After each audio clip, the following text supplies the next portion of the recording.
Good evening बेटा। Friction हम पढ़ रहे थे लास्ट क्लास में, और फ्रिक्शन में अब हम बात करेंगे होमवर्क क्वेश्चन की। क्वेश्चन ये था कि एक ब्लॉक को आपको होल्ड करना है वॉल पे, ओके, और उसका मास 1 kg दिया हुआ है और coefficient of friction 0.5 between block and wall. तो आपको बस करना ये था इसमें कि आपको इसका फ्री बॉडी डायग्राम बनाना पड़ेगा। जब भी फोर्स का कोई क्वेश्चन आए तो फ्री बॉडी डायग्राम। पहला फोर्स, ओके, वेट। वेट इसका लगेगा बेटा 1g डाउनवर्ड, ये समझ में आया। दूसरा फोर्स नॉर्मल। अब नॉर्मल में ध्यान रखना, आपकी जो कांटेक्ट सरफेस है वो ब्लू कलर से मैंने आपको दिखाई, ये रही आपकी कांटेक्ट सरफेस। इसके परपेंडिकुलर आपका नॉर्मल लगेगा तो ये नॉर्मल आएगा, ठीक है। और आपने एक अप्लाइड फोर्स है, उसको मैं इधर दिखा दे रहा हूं, ये थोड़ा बड़ा करके दिखा देते हैं। ये लीजिए एफ फोर्स, ये लगाया हुआ हमने। अब आपको सोचना यह है कि फ्रिक्शन किधर लगेगा। अगर सरफेस स्मूथ होती तो क्या होता, अगर सरफेस स्मूथ होती तो क्या होता, ये अपने वेट से डाउनवर्ड डायरेक्शन में जाने लगता, ठीक है। सपोज यहां पे एक पॉइंट बनाया हुआ है, अगर मैं इसे 0.1 कहूं और इसे 0.2 कहूं, तो 1 पॉइंट किधर जा रहा है, डाउनवर्ड विद रिस्पेक्ट टू 2, तो फ्रिक्शन किधर लगेगा, अपवर्ड डायरेक्शन में। फ्रिक्शन अपोजेस रिलेटिव मोशन, ये बात समझ में आई। और आपसे कहा हुआ जस्ट होल्ड, मतलब इक्विलिब्रियम की सिचुएशन हो गई। जस्ट होल्ड का मतलब इक्विलिब्रियम, नेट फोर्स 0, तो बस A इज इक्वल टू 0 लिख दीजिए और इसको आप सॉल्व कर लीजिए, ठीक है। हाँ, एक चीज का ध्यान रखिएगा, एफएस मैक्स आपको निकालना होगा। एफएस मैक्स की वैल्यू कितनी आएगी, म्यू एन, ये हमें पता है।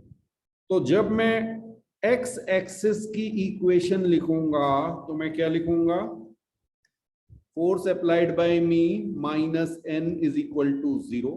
ये मेरी एक्स एक्सिस की इक्वेशन आई। यहां से मुझे मिल गया F is equal to N, या N is equal to F, जैसा भी आप कहना चाहें। Y एक्सिस की इक्वेशन बनाएंगे तो Y एक्सिस की इक्वेशन कैसे बनेगी, बिल्कुल आप कहेंगे Fr minus 1g is equal to 0, और Fr की वैल्यू आपकी हो जाएगी 1g के बराबर, ठीक है। ये आपकी सेकेंड इक्वेशन आ गई। क्लियर है, कोई डाउट तो नहीं। अब समझिएगा, आपसे कहा गया एन नहीं, एफ मिनिमम। फोर्स जो आपने लगाया है एफ टू बी मिनिमम, इसका मतलब आपके फ्रिक्शन की वैल्यू क्या हो गई होगी, एफ एस मैक्स। फ्रिक्शन की वैल्यू मिनिमम हो गई होगी, जस्ट होल्ड किया, इससे थोड़ा भी कम करेंगे तो वो डाउनवर्ड स्लिप करने लगेगा, ठीक है।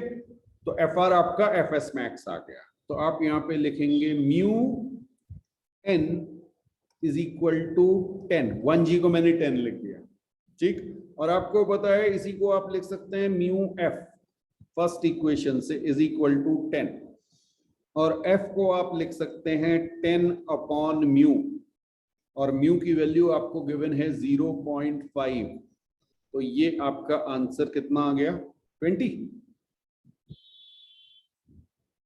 तो एफ आपका 20 न्यूटन आएगा। कितना आएगा, 20 न्यूटन, ठीक है। तो ये आपका होमवर्क क्वेश्चन था। इसको अभी हम एक जनरल टर्म्स में भी देखेंगे, अगर हमारे पास मास m और म्यू दिया हुआ है, यस, तो हमें कितना फोर्स लगाना पड़ेगा। अब बेटा वही जो होमवर्क वाला क्वेश्चन था उसको बिल्कुल जनरल टर्म्स में हम लिख रहे हैं, म्यू एम के टर्म्स में। What should be the F minimum to just hold the block, okay. तो फ्री बॉडी डायग्राम देखिए, फ्री बॉडी डायग्राम एम का बनाएंगे। पहला फोर्स mg डाउनवर्ड, दूसरा फोर्स आप कहेंगे फ्रिक्शन अपवर्ड, नॉर्मल, और एक आपने लगाया F। और आप कहेंगे क्योंकि इक्विलिब्रियम की कंडीशन है इसलिए a is equal to 0, x में भी कहीं नहीं जाएगा, y में भी कहीं नहीं जाएगा। ये बात समझ में आई।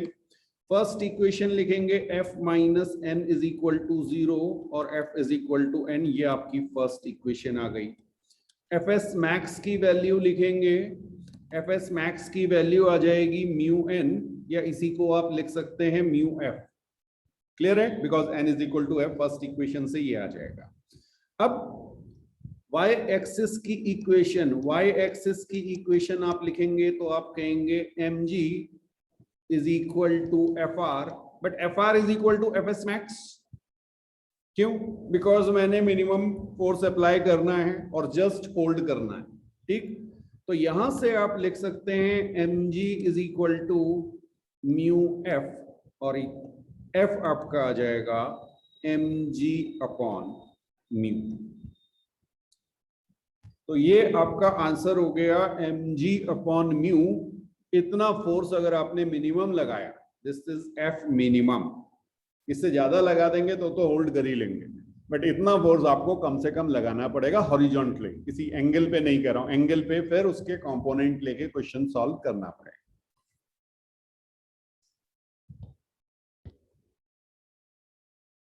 तो एक तो हमारे पास ये क्वेश्चन हो गया, बिल्कुल ऐसा ही क्वेश्चन बेटा एक और बनता है, थोड़ा सा उसमें बस होल्ड नहीं करना, उसमें एक्सेलरेट कराना है।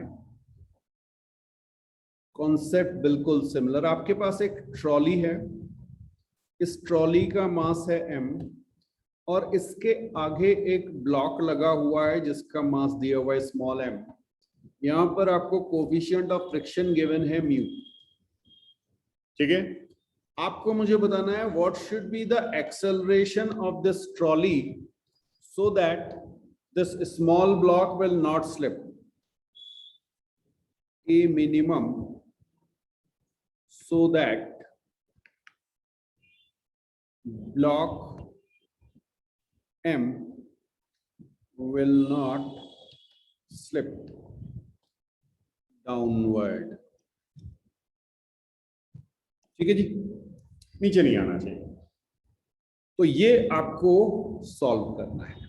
कहानी बिल्कुल वैसी जैसी अभी कर रहे थे, बस आपको ग्राउंड पे खड़े होके इसका फ्री बॉडी डायग्राम बना लीजिए, किसका? छोटे वाले एम का।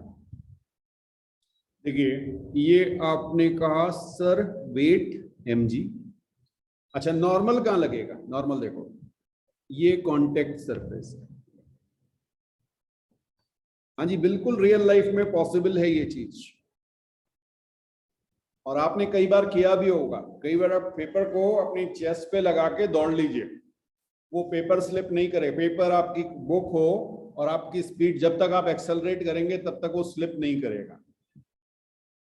बिल्कुल कर सकते हैं आप, ठीक है। हाँ, ये आपका नॉर्मल लगा बेटा, फाइन। mg normal. फ्रिक्शन किधर लगेगा सोच के बताइएगा, फ्रिक्शन किधर लगेगा? हाँ बिल्कुल सही, फ्रिक्शन लगेगा अपवर्ड डायरेक्शन में, वही तो रोकेगा इस ब्लॉक को नीचे जाने से। क्लियर? अच्छा, और कोई फोर्स नहीं, लेकिन एक्सेलरेशन दिखाना पड़ेगा, क्योंकि भाई ये भी तो एक्सेलरेट कर रहा होगा, ए एक्सेलरेशन। तो ये बना आपका free body diagram of small M. Clear? बस अब तो कुछ बचा ही नहीं, क्वेश्चन है, सॉल्व कीजिए। क्या आएगा? एक्स एक्सिस की इक्वेशन, एक्स एक्सिस की equation n is equal to M A. एक ही फोर्स है n, एक ही फोर्स है एक्स एक्सिस में, नॉर्मल रिएक्शन, और वही तो एक्सेलरेट करा रहा है, तो n is equal to M A. ये हमारी फर्स्ट इक्वेशन आ गई, कोई डाउट तो नहीं? अच्छा, y एक्सिस में क्या है? y एक्सिस में क्या कोई एक्सेलरेशन होगा? नहीं होगा, नो स्लिपिंग लिखा हुआ है, इसलिए आप कहेंगे mg minus F R is equal to 0। ये बात समझ में आई? ओके, अब आपको चेक करना है भाई ये एफ आर की वैल्यू कितनी? इस एफ आर की वैल्यू एफ एस मैक्स। क्यों? बिकॉज मिनिमम फॉर एक्सेलरेशन का है, मिनिमम एक्सेलरेशन में नॉर्मल मिनिमम हो जाएगा, नॉर्मल मिनिमम हो जाएगा तो फ्रिक्शन भी मिनिमम हो जाएगा, तो F R is equal to F S max. ठीक, बिल्कुल सही कहा आपने। तो एफ एस मैक्स का मतलब क्या हो गया भाई, म्यू एन। म्यू एन को क्या लिख सकते हैं, म्यू एम ए। ये वाली इक्वेशन समझ में आई? अगर ये समझ में आ गई तो फिर कुछ बचा ही नहीं। सेकंड इक्वेशन को लिख रहे हैं रीअरेंज करके, M G minus mu M A is equal to 0, और यहां से आपका एक्सेलरेशन आ गया जी बाई म्यू, याद रखिएगा। सीधा सीधा क्वेश्चन पूछ लेते हैं, acceleration is equal to G by mu. तीन इक्वेशन स्टैंडर्ड प्रोसेस है उनको बनाने का, बस यहां पे गड़बड़ क्या होती है, N is equal to M A नहीं बन रहा होता है, फ्री बॉडी डायग्राम बन रहा होता है, इक्वेशन नहीं बन रही होती है। तो 2-3 बार इसकी प्रैक्टिस कीजिए, ये इक्वेशन समझ में आ गई तो सारी प्रॉब्लम सॉल्व। तो एक बेटा हमारे पास ट्रॉली है, एक ब्लॉक है मास m, और इनके बीच कोफिशिएंट ऑफ फ्रिक्शन आपको गिवन है म्यू। ओके, हाँ, सपोज ये ट्रॉली एक्सेलरेट हो रही है ए एक्सेलरेशन से, आप ट्रक ट्रॉली कुछ भी मान सकते हैं, ठीक है। हाँ, इसका एक्सेलरेशन आपको गिवन है ए। तो आपको ये सोचना है कि वो जो ब्लॉक है एम, क्या वो साथ साथ चल रहा होगा या वो स्लिप कर जाएगा, ठीक है। इस चीज पे हम कंसेंट्रेट करेंगे, और अगर वो स्लिप नहीं करेगा, साथ साथ चलेगा, तो कब तक साथ साथ चलेगा, ठीक। पहली चीज है जो आपको सोचनी है वो ये है कि अपर ब्लॉक को, ब्लॉक जो मास एम है, उसको मूव कौन करा रहा है, who is moving block M. पहला क्वेश्चन तो ये है। अगर ये आपको समझ में आया तो फिर आगे की चीज थोड़ी सी इजी हो जाएगी।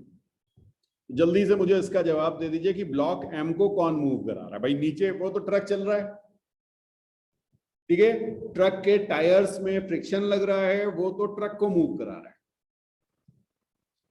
इस ब्लॉक, इसको ऐसे ज्यूम कर लीजिए, थोड़ी देर के बाद ये ट्रक थोड़ा सा आगे चला गया, आपने मुझसे कहा कि सर साथ साथ मूव करेगा, तो मैं मान लेता हूं कि बिल्कुल साथ साथ मूव कर रहा है। ये ट्रक की नई पोजीशन आ गई, ये ट्रक की नई पोजीशन में आपका ये ब्लॉक यहां कहीं पहुंच चुका है।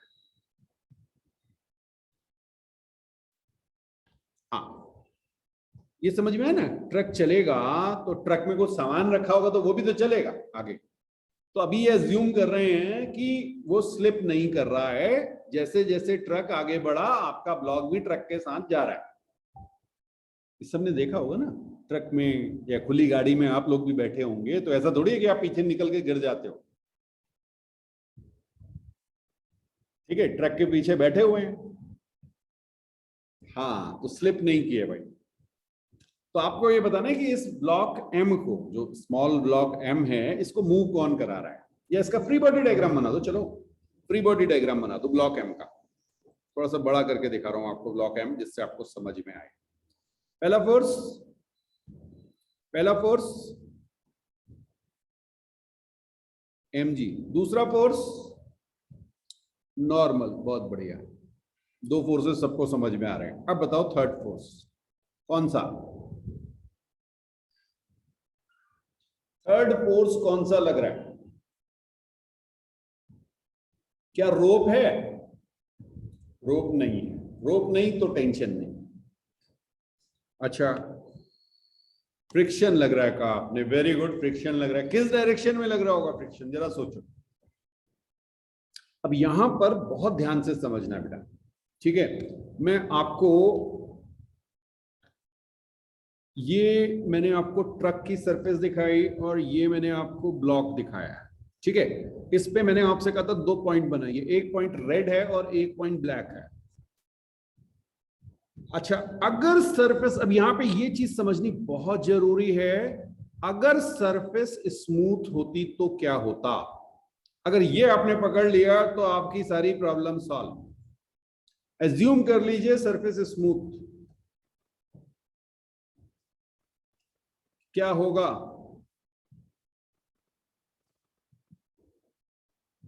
इस ब्लॉक को आगे कौन ले जा रहा है, अच्छा, मैंने आपसे कहा था मैकेनिक्स में केवल 5 फोर्सेस लगेंगे, मैकेनिक्स में केवल 5 फोर्सेस लगेंगे, ठीक है?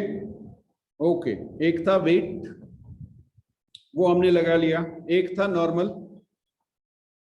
नॉर्मल रिएक्शन कह लीजिए, नॉर्मल कह लीजिए, बात एक ही है। ओके, अब बचे कौन कौन?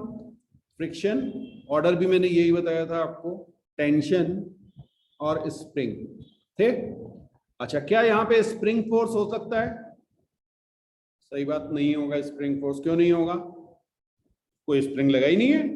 अच्छा, रोप है, रोप है, कहीं रोप का जिक्र नहीं हुआ तो टेंशन भी नहीं होगा, इसलिए हमें भी कोई टेंशन नहीं। फाइन, बचा कौन सा फोर्स? बचा कौन सा फोर्स? Only friction. और फ्रिक्शन इसे कहां मूव करा रहा होगा? लेफ्ट या राइट? ब्लॉक कहां जा रहा है? ब्लॉक कहां से कहां पहुंचा? राइट मूव कर रहा है। अरे ट्रक खड़ा रहता तो ये अपनी जगह पे रेस्ट पे रहता, तो इसका मतलब फ्रिक्शन किधर लगा होगा?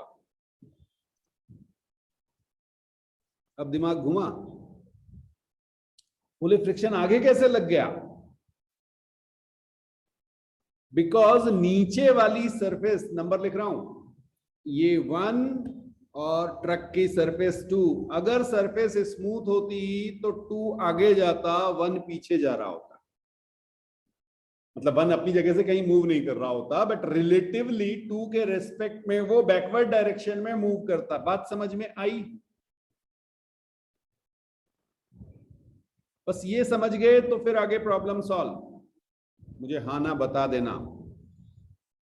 मैंने आपसे कहा कि अगर सरफेस स्मूथ होती तो नीचे से ट्रक निकल जाता, ब्लॉक अपनी जगह खड़ा रहता, ठीक है? देखिए, अगर पॉसिबल हुआ तो ये देखो, कुछ समझ आया? हाँ, तो आपका जो ये 2 पॉइंट था, ये यहां कहीं पहुंच गया, आगे बढ़ गया ना, यहां से आगे बढ़ गया, ट्रक आगे बढ़ा तो ब्लॉक तो अपनी जगह रहा। Fine, okay.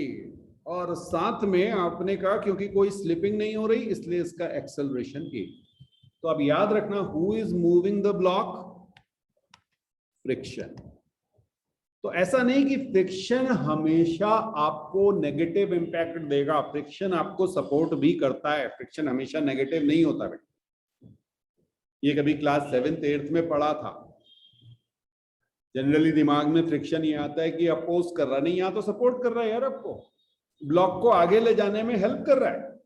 अगर फ्रिक्शन नहीं होता तो नीचे से बॉडी निकल गई होती, बॉडी मतलब ट्रक, और वो जो भी आपका बॉक्स है वो कलकत्ता है तो कलकत्ता ही रह जाता, आप बेंगलोर पहुंच गए ट्रक में बैठ, लेकिन सामान ना पहुंच पाता क्योंकि वो तो स्लिप कर जाता। तो इस फ्रिक्शन नहीं पहुंचाए, या फिर उसे रस्सी से बांधना पड़ता ना, फिर कोई फोर्स आपको अप्लाई करना पड़ता। यस, इसीलिए आपका पीछे ना बैक में जो ऐसे करके, जिससे अगर स्लिप भी करे तो यहाँ पे आके रुक जाए, फिर उस पर नॉर्मल लगने लगेगा, एक फोर्स नॉर्मल आ जाएगा। समझ में आया? बिल्कुल बिल्कुल बिल्कुल, ठीक है, ओके। तो अब अगर आप देखें तो आपकी इक्वेशन क्या बनी? n is equal to mg, लिख दूं directly, n minus M G is equal to 0 को मैंने directly n is equal to mg लिख दिया, फर्स्ट इक्वेशन, ठीक है। दूसरी इक्वेशन आपकी बनेगी fr is equal to ma। बात कुछ समझ में आई? fr is equal to ma, ठीक है। अब एक बहुत इंपॉर्टेंट चीज है, फ्रिक्शन कैसा होगा, स्टैटिक या काइनेटिक? हमने ये समझ लिया कि कौन ब्लॉक को मूव करा रहा है, फ्रिक्शन स्टैटिक और काइनेटिक। तो स्टैटिक और काइनेटिक की डेफिनेशन क्या थी? अगर नो स्लिपिंग है, अगर नो स्लिपिंग है तो स्टैटिक, और अगर स्लिपिंग हो गई तो काइनेटिक। बात समझ में आई? ठीक, बहुत बढ़िया। एक तो ये इंपॉर्टेंट पॉइंट है कि आपको ये चेक करना पड़ेगा कि भाई स्लिपिंग हो रही है कि नहीं हो रही है। क्लियर? अच्छा, एक बात मुझे बताओ, F R is equal to M A लिखा हुआ है आपने, मान लीजिए फ्रिक्शन और बड़ा और बड़ा और बड़ा, तो एक्सेलरेशन भी बढ़ता जाएगा, या इसको रिवर्स कह लेते हैं, एक्सेलरेशन और बढ़ा। चलो चलो देख लेते हैं, एक क्वेश्चन देख लेते हैं। हाँ ऐसे समझिएगा, ये एक ब्लॉक है, ठीक है। यहां पर मैंने आपको ब्लॉक दिया 1 kg का, म्यू आपको दिया है 0.5 ले लेते हैं, कोई बात नहीं 0.5 ले लेते हैं, ठीक है। जल्दी से मुझे बता दीजिए लिमिटिंग फ्रिक्शन फोर्स कितना होगा, कितना फ्रिक्शन लग सकता है दोनों ब्लॉक्स पर।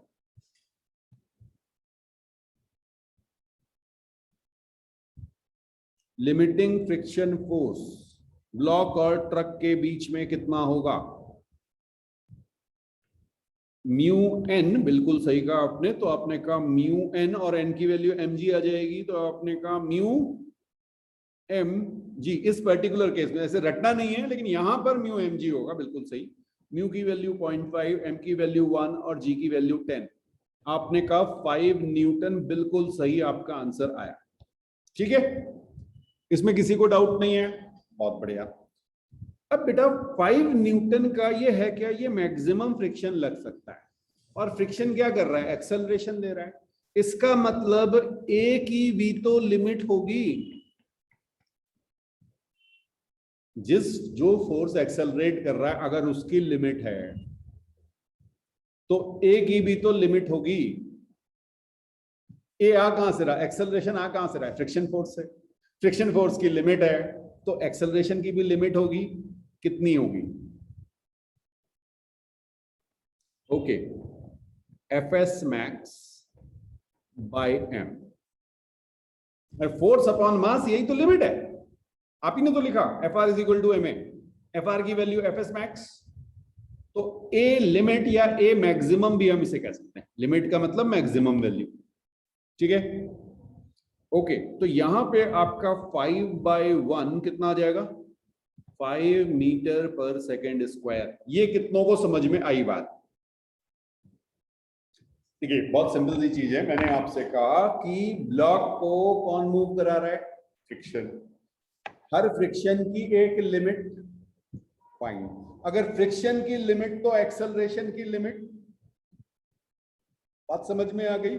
और अगर एक्सेलरेशन की लिमिट और वो हमने निकाल ली, इसका मतलब क्या हुआ, कभी भी कुछ भी हो जाए, जो ऊपर ब्लॉक एम रखा हुआ है 1 kg का, उसका एक्सेलरेशन 5 मीटर पर सेकेंड स्क्वायर से ज्यादा नहीं हो सकता, ठीक है।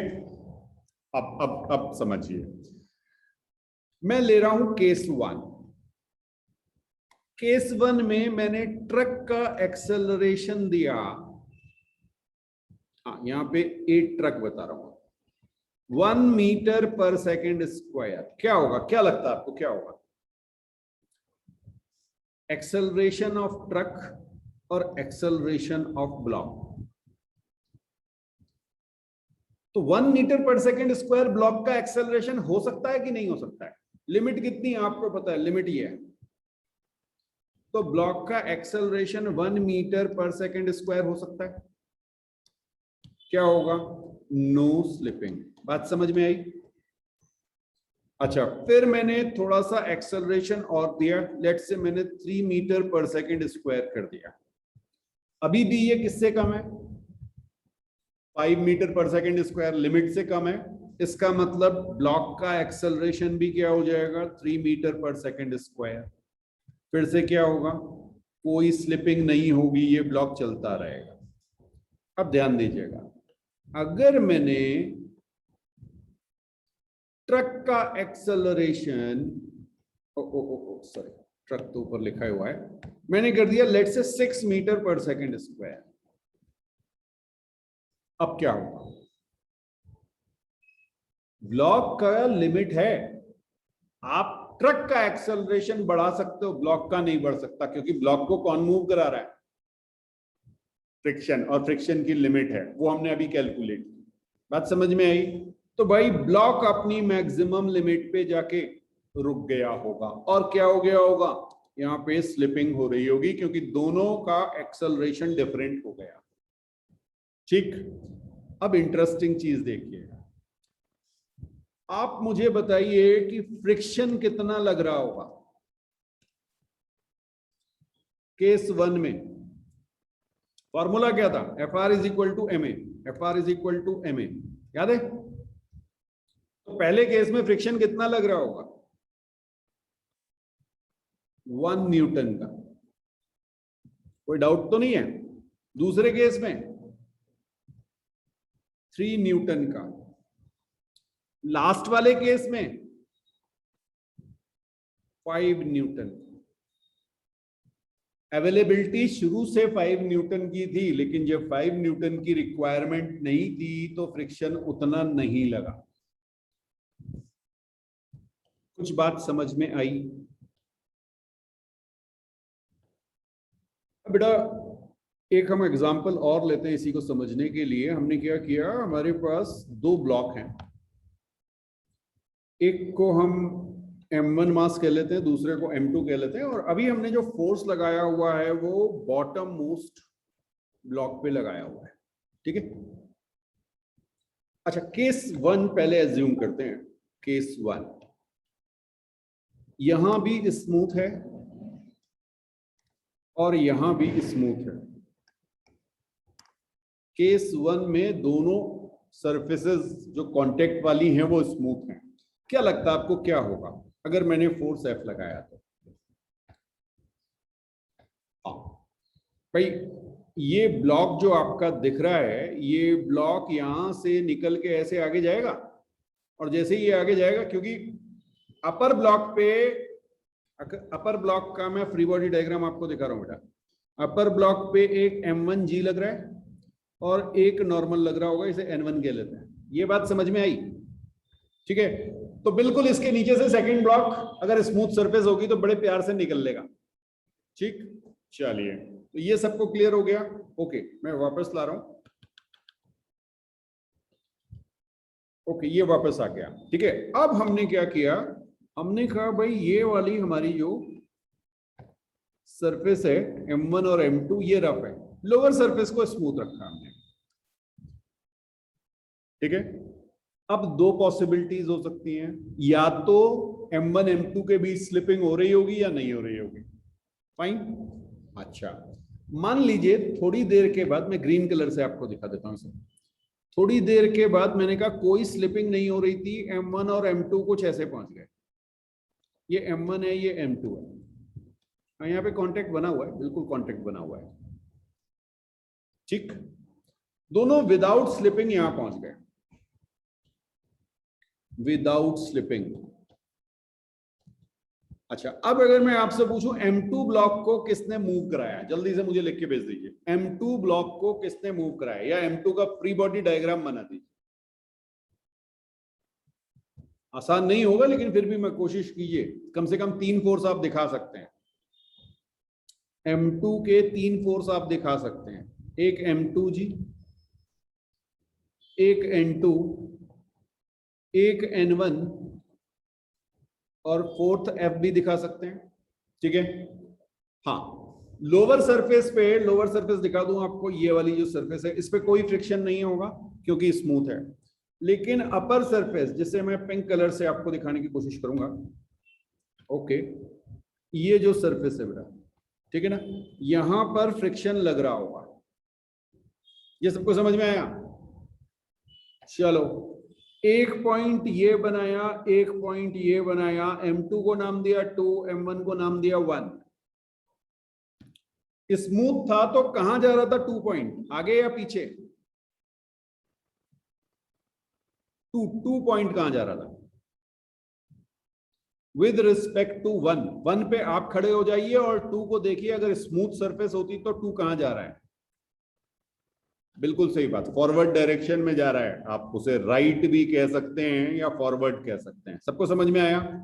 बहुत बढ़िया। तो ये बेटा जब आगे जा रहा होगा तो इस वाले ब्लॉक पे फ्रिक्शन किधर लग रहा होगा? अपोजिट लग रहा होगा। फ्रिक्शन अपोजेज रिलेटिव मोशन, यही तो बात हुई थी।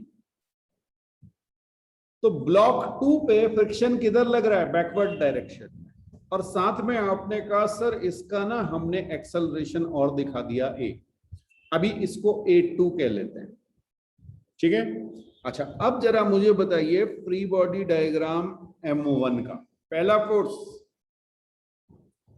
M1G, दूसरा फोर्स नॉर्मल। अब अगर बेटा ये यहां से यहां पहुंचा है तो इस पे भी तो एक्सेलरेशन आगे ही गया होगा। अभी मैं इसको अलग एक्सेलरेशन दे देता हूं, A1 लिख रहा हूं, बट अगर स्लिपिंग नहीं हो रही तो दोनों एक्सेलरेशन सेम होंगे। अब ये बताओ कि हॉरिजॉन्टल डायरेक्शन में फोर्स कौन सा है जो इसे आगे ले जा रहा है? नहीं पता चल रहा, कोई बात नहीं, mg है नहीं, mg वर्टिकल फोर्स है, नॉर्मल भी वर्टिकल फोर्स है, टेंशन है नहीं, स्प्रिंग फोर्स है नहीं, बचा कौन सा फोर्स? केवल फ्रिक्शन। अब अगर केवल फ्रिक्शन है तो वो किस डायरेक्शन में लगेगा? ब्लॉक को मूव कौन करा रहा है? आपने कहा फ्रिक्शन करा रहा है। अगर ब्लॉक को फ्रिक्शन मूव करा रहा है और आगे की ओर मूव करा रहा है तो फोर्स भी तो आगे ही लगेगा होगा। इसका मतलब ये फ्रिक्शन आपका फॉरवर्ड डायरेक्शन में है। अब बेटा इस टाइप के क्वेश्चंस जब भी आपको मिले, ठीक है, तो आपको सॉल्व करने के लिए क्या करना है, आप एक कंडीशन एज्यूम करिए। दो कंडीशन होंगी, या तो स्लिपिंग हो रही होगी या नहीं हो रही, ठीक। तो आप एज्यूम कर लीजिए, assume no slipping takes place, ऐसा मान लीजिए, ठीक है। अगर आप ऐसा मानेंगे तो दोनों का एक्सेलरेशन सेम हो जाएगा। अगर कोई स्लिपिंग नहीं हो रही इसका मतलब दोनों साथ साथ चल रहे हैं, इसका मतलब दोनों का एक्सेलरेशन सेम हो गया। तो इसको आपने एज्यूम कर लिया ए कंबाइंड। बात समझ में आई? मान लीजिए मैंने फोर्स F लगाया हुआ, तो ए कंबाइंड कितना हो जाएगा? सिंगल ब्लॉक आपने मान लिया M1 प्लस M2, एक फोर्स आपने F लगाया, इधर आपका लग रहा है M1 प्लस M2G, आपका एक कोई नॉर्मल लग रहा होगा, इंटरनल फोर्सेस गायब हो गए, दोनों के बीच के जो थे ना, जो फ्रिक्शन था वो तो दोनों साथ मूव करा रहा है, समझ में आया? और ग्राउंड पे कोई फ्रिक्शन था नहीं क्योंकि सरफेस स्मूथ थी, ठीक। और आपने कहा सर इनका एक्सेलरेशन है ए कंबाइंड, तो सीधे सीधे आपकी इक्वेशन बनी F upon M1 plus M2। कुछ बात समझ में आई? तो आप क्या कीजिए, जो भी फोर्स आपने लगाया है आप ये एज्यूम कीजिए कि कोई स्लिपिंग नहीं हो रही है, आप ए कंबाइंड निकाल लीजिए। अब दूसरा काम आपको क्या करना है, ए अपर की लिमिटिंग वैल्यू निकाल लीजिए। आप इसे लिमिटिंग वैल्यू भी कह सकते हैं या कुछ लोग इसे ए अपर मैक्स भी कह सकते हैं, ए अपर की मैक्सिमम वैल्यू। बात समझ में आई? ये आपकी हो जाएगी बेटा म्यू M1G अपॉन M1, अभी थोड़ी देर पहले हमने इसे कैलकुलेट किया था, और ये आपकी आ गई म्यू जी, ठीक है। अब इंपॉर्टेंट है, मैंने आपसे कहा स्लिपिंग नहीं हो रही है A1 और A2, ओके, हमने अपर ब्लॉक को क्या माना है? A1, ठीक।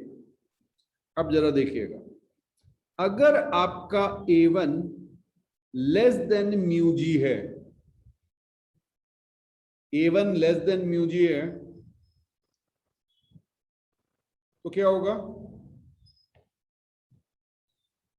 लेस देन म्यू जी समझ में आ रहा है? लिमिटिंग वैल्यू से कम है तो पॉसिबल है ना, तो आप कहेंगे नो स्लिपिंग। जो आपने एज्यूम किया वो बिल्कुल सही है।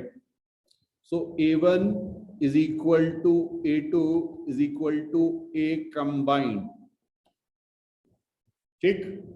बट अगर आपका A1 greater than mu G आ गया तो ये तो पॉसिबल है ही नहीं, तो क्या होगा? स्लिपिंग हो जाएगी।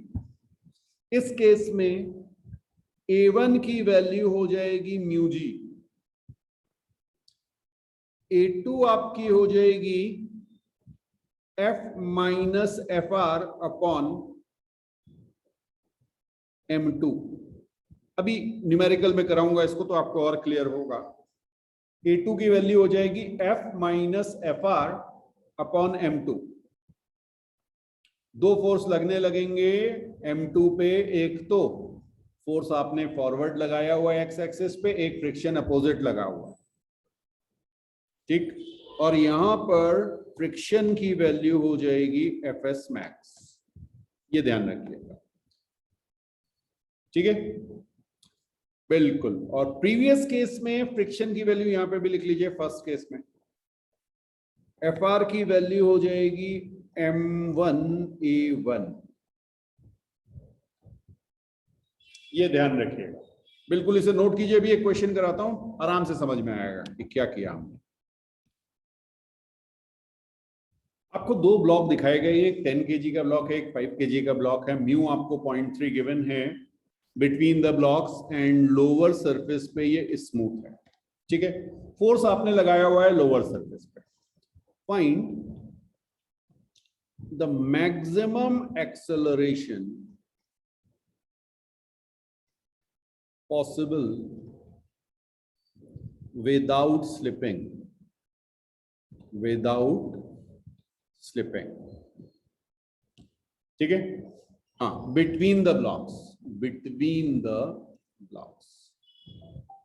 तो किस मैक्सिमम एक्सेलरेशन, तब फिर फोर्स पूछूंगा आपसे, पहले तो आपको ये निकालना है। Find the maximum acceleration possible without slipping between the blocks, ठीक है। तो आप क्या कहेंगे भाई, जिस पे फोर्स नहीं लग रहा उसका फ्री बॉडी डायग्राम बना लेंगे। तो आप कहेंगे सर 5G नॉर्मल, और इसको कौन मूव करा रहा है, फ्रिक्शन, और साथ में एक्सेलरेशन A, ठीक है।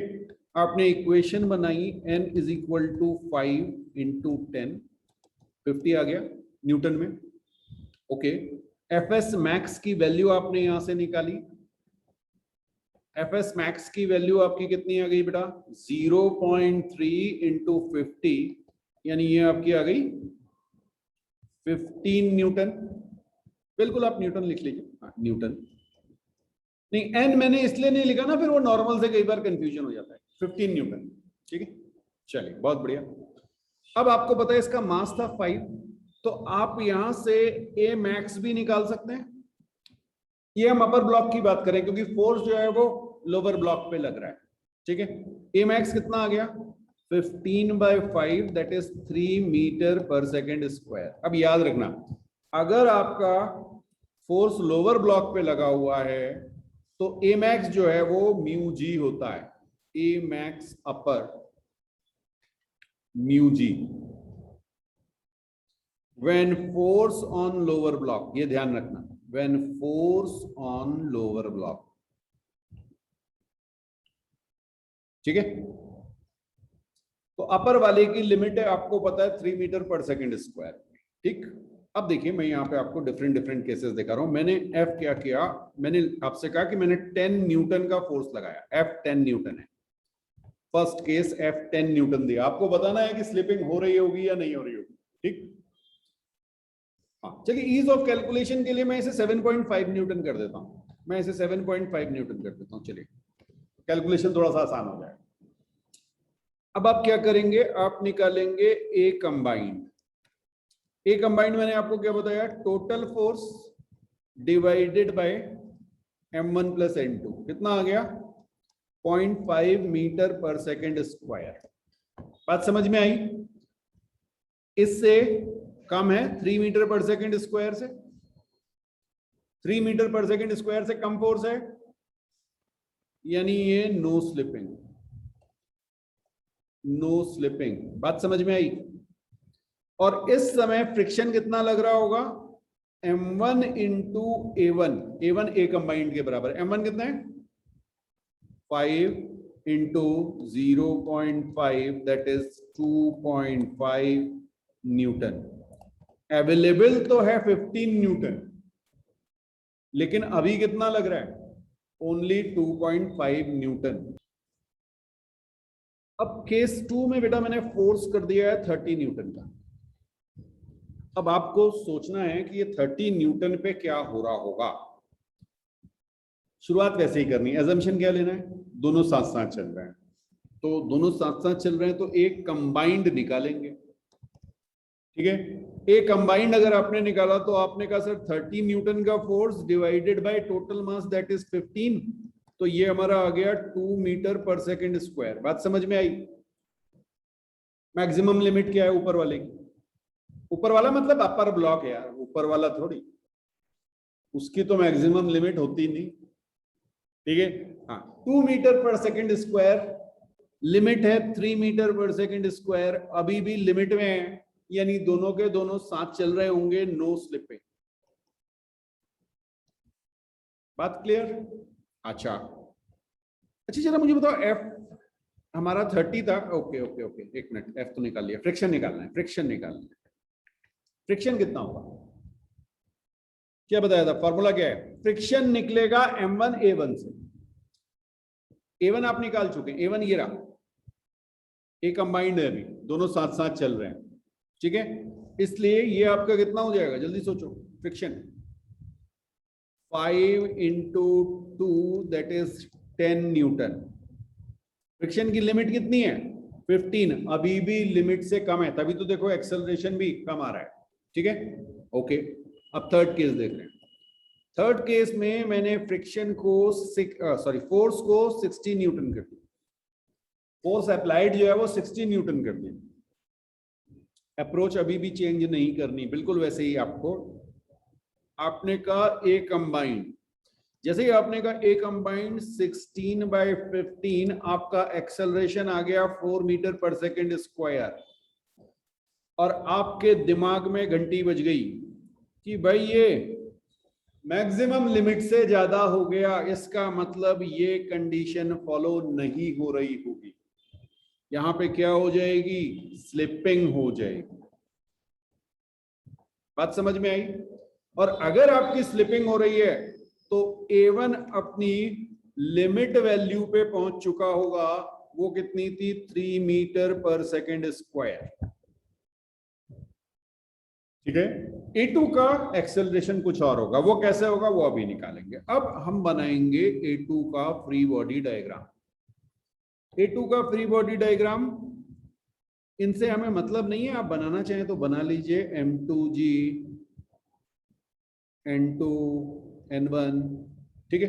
हमें केवल जो इंटरेस्ट है वो है इस वाले फोर्स में जो 60 न्यूटन का लगा, और एक फोर्स जो फ्रिक्शन इसे अपोज कर रहा है। हाँ मैंने आपको यहीं पे बताया था कि फ्रिक्शन हमारे पास है M1A1, और वो आपने कहा 5 into 3, ये 15 न्यूटन आ गया बेटा। तो ये फ्रिक्शन अपनी लिमिट पे पहुंच चुका है 15 न्यूटन, क्लियर है। मास कितना था लोअर ब्लॉक का, 10 kg, ओके। इक्वेशन क्या बनी, 16 minus 15 is equal to 10 into A2। Check करो, 60 न्यूटन का फोर्स आपने फॉरवर्ड डायरेक्शन में लगाया है, फ्रिक्शन 15 न्यूटन का हुआ, वो हमारा अपर ब्लॉक से निकल के आया, और ये हमने यहां से A2 की वैल्यू निकाली 45/10, और ये मेरा हो जाएगा 4.5 मीटर पर सेकेंड स्क्वायर। कुछ बात समझ में आई। तो ये जो 4 मीटर पर सेकेंड स्क्वायर आया था, क्योंकि ये लिमिट से ज्यादा था, इसलिए दोनों ब्लॉक में ये वाला आंसर तो हो ही नहीं सकता। लेकिन अगर ये लिमिट से कम है तो दोनों का आंसर A1 और A2 सेम होगा।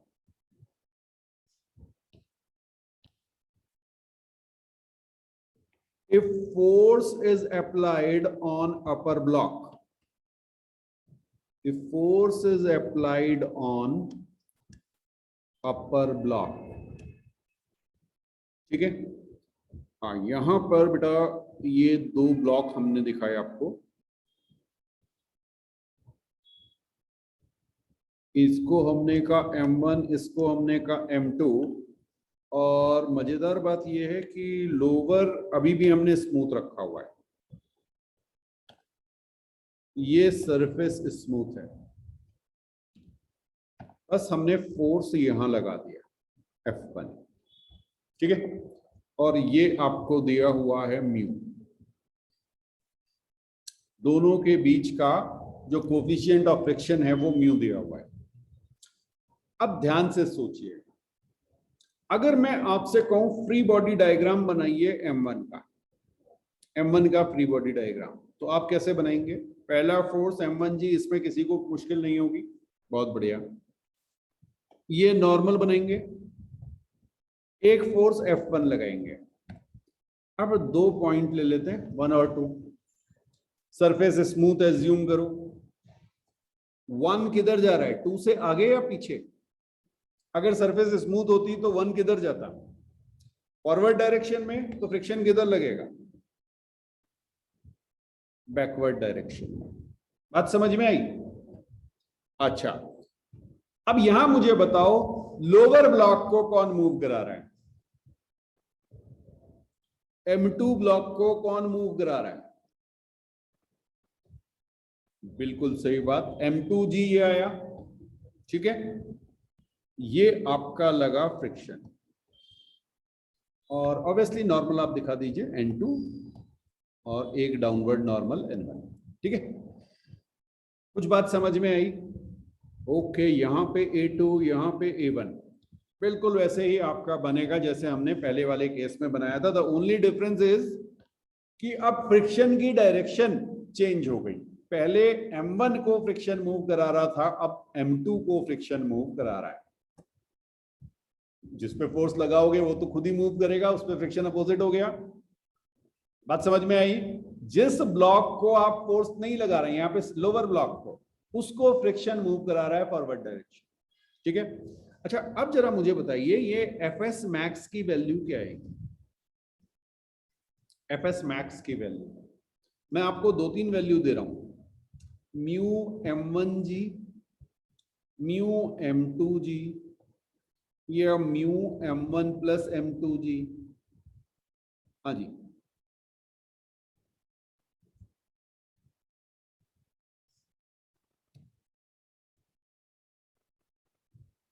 बिल्कुल बिल्कुल। देखो ये है ना FR, ये लग रहा है, तो क्या होना चाहिए? म्यू N1, और N1 की वैल्यू कितनी आ रही है? M1G। इससे थोड़ी फर्क पड़ना है कि वो सेकंड से भी लोगे तो आंसर तो वही आना ना। यस, तो ये म्यू M1G मेरी फ्रिक्शन की लिमिटिंग वैल्यू होगी, म्यू M1G, ये ध्यान रखना, ठीक है। और कुछ मत कर देना, कई बार घुमा देते हैं इस पे, बट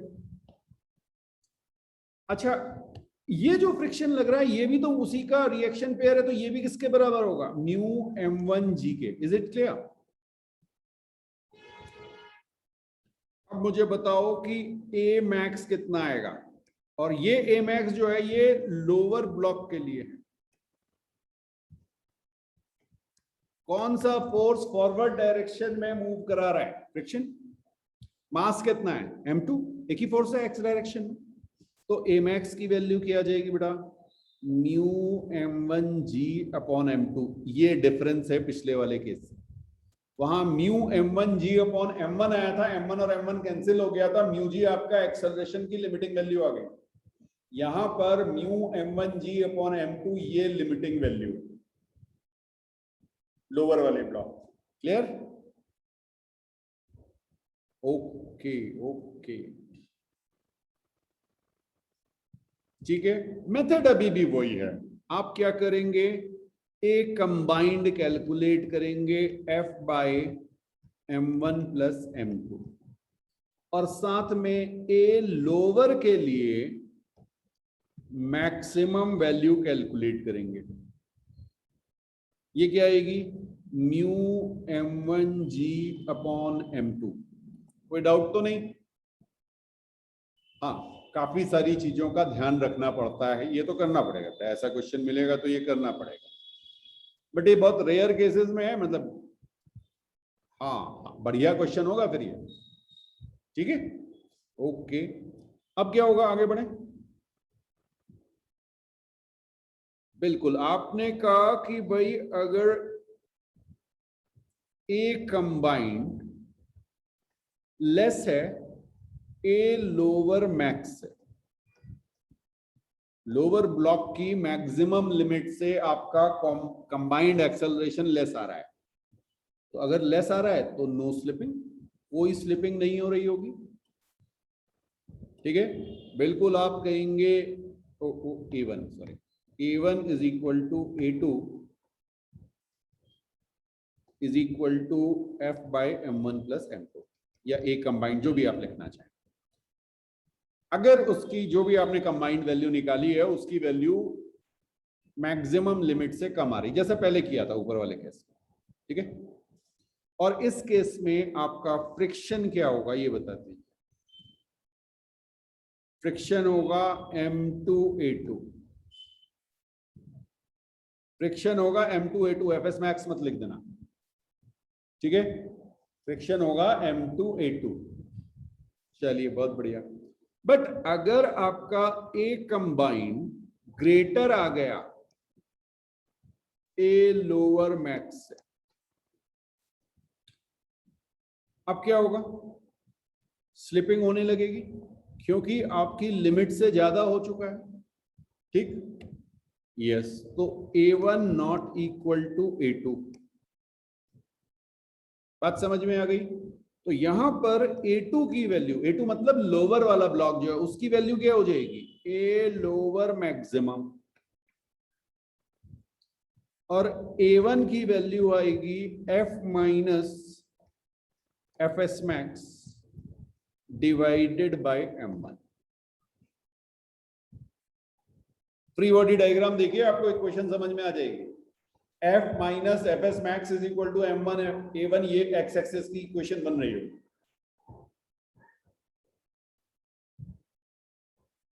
हाँ जी, बिल्कुल बिल्कुल इसे नोट कीजिए। ठीक है, और इस केस में आपका फ्रिक्शन जो है वो अपनी मैक्सिमम लिमिट पे पहुंच चुका होगा, ये ध्यान रखिएगा। अगर स्लिपिंग हो रही है तो आपका FR जो है वो FS मैक्स के बराबर होगा, और FX मैक्स आपका कितना था? Mu M1G। ठीक है, ये ध्यान रखिए।